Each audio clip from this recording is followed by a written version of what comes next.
এই হলো কাজাকিস্তানের অবস্থা।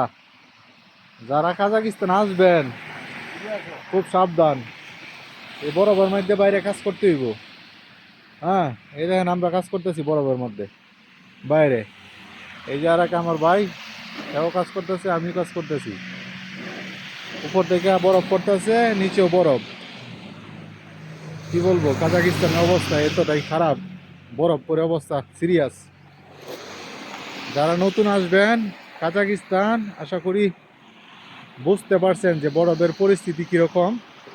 তো আপনারা যদি কাজাকিস্তান আসেন অবশ্যই সেই প্রিপেয়ার নিয়ে আসবেন যে বরফের মধ্যে কাজ করতে হবে বাহিরে, হয়তো বা ভিতরে যদি পাওয়া যায় কাজ তাহলে তো ভালোই। অধিকাংশ বাহিরেই কাজ করতে হয়। Construction sector, labour sector, cleaner টিনার যেগুলো আছে আপনাদের বাহিরেই কাজ করতে হবে বেশিরভাগ, বুঝছেন। যেখানে -18-16 চলে সেই পরিস্থিতিতে কাজ করতে হইব।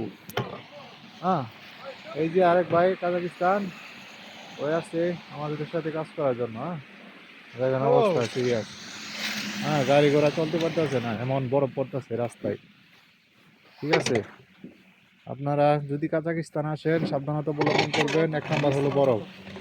হ্যাঁ, ঠিক আছে।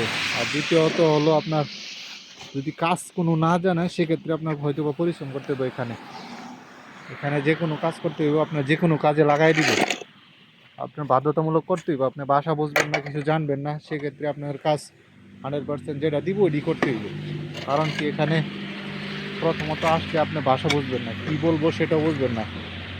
আয়না দেখাই দিব, লাগাই দিব আপনার বরফ, ওইটাই করতে হইব। এতটাই পরিস্থিতি।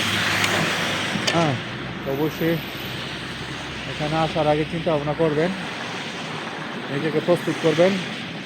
6 মাস বরফে কাজ করতে হইব, 6 মাস গরম। এটাই এখানের পরিবেশ, এটাই এখানের ওয়েদার। ঠিক আছে, তো আজকে এই পর্যন্ত। সবাই ভালো থাকবেন, আল্লাহ হাফেজ। দেখা হবে অন্য কোনো ভিডিওতে।